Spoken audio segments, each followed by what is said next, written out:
ನಮ್ಮ ಉತ್ತರ ಕರ್ನಾಟಕದಾಗ ಈ ಚೌಳಿಕಾಯಿ ಪಲ್ಯ ಒಲ್ಲೆ ನಂಗೆ ಇಷ್ಟ ಇಲ್ಲ ಅನ್ನೋರ್ಗೆ ಯಾರೂ ಇಲ್ಲ ನೋಡ್ರಿ. ಯಾರನ್ನಾರ ಕೇಳ್ರಿ ಚೌಳಿಕಾಯಿ ಪಲ್ಯ ನಂಗೆ ಭಾಳ ಇಷ್ಟ ಅಂತ ಹೇಳೋರು ಅದಾರ.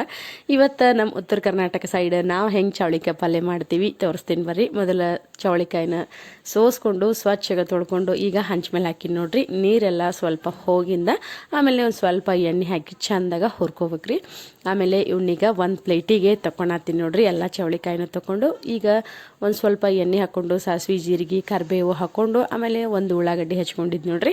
ಅವನ್ನ ಸಣ್ಣಗೆ ಹೆಚ್ಕೊಂಡು ಹಾಕ್ಕೊಂಡು ಈಗ ಒಂದು ಸ್ವಲ್ಪ ಅರಿಶಿಣ ಪುಡಿ ಗುರಳ್ ಪುಡಿ ಆಮೇಲೆ ಒಂದು ಸ್ವಲ್ಪ ಉಪ್ಪು ಮತ್ತು ಸ್ವಲ್ಪ ಸಕ್ಕರೆ ಬೇಕಾದ್ರೆ ಹಾಕೋರಿ, ಇಲ್ಲಾಂದ್ರೆ ಸ್ಕಿಪ್ ಮಾಡಿರಿ. ಆಮೇಲೆ ಒಂದು ಸ್ವಲ್ಪ ಖಾರ ಹಾಕ್ಕೊಂಡು ಈಗ ಸ್ವಲ್ಪ ನೀರು ಹಾಕ್ಕೊಂಡು ನಾನೇನು ಚೌಳಿಕಾಯಿ ಹುರಿದು ಇಟ್ಕೊಂಡಿದ್ನಲ್ರಿ ಅವನ್ನ ಇದಕ್ಕೆ ಹಾಕ್ಕೊಂಡು ಈಗ ಚಂದಾಗ ಮಿಕ್ಸ್ ಮಾಡ್ಕೊಡೋಣಂತ.